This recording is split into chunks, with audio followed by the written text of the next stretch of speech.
Drahý Marco Rubio, dovolte mi, aby som vás privítal ešte raz aj s vašou delegáciou v Bratislave na úrade vlády Slovenskej republiky. V nedeľu sa na Slovensku stretol americký minister zahraničných vecí Marco Rubio s premiérom Robertom Ficom. Diplomatické gesto, ale vzťah Slovenska a USA má za sebou už niekoľko zásadných skúšok. Rok 1999. Vláda Mikuláša Dzurindu otvára Slovensko západu. Po ére Vladimíra Mečiara sa krajina jasne orientuje na euroatlantický priestor. Prelety NATO počas konfliktu v Juhoslávii sú signálom, chceme patriť medzi spojencov.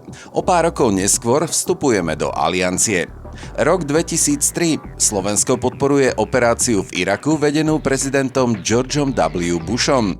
Vláda Mikuláša Dzurindu vysiela jednotku chemickej ochrany. Doma rastú pochybnosti, solidarita so spojencom versus otázky, či bola vojna správna. Rok 2022. Vláda Eduarda Hegera podpisuje obrannú dohodu so Spojenými štátmi.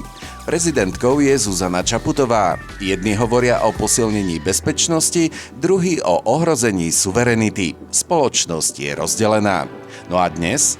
Robert Fico, ktorý obrannú dohodu kritizoval, rokuje s americkým ministrom zahraničných vecí.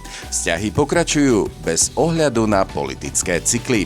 Slovensko a USA spájajú bezpečnostné záväzky, rozdeľujú ich interpretácie suverenity.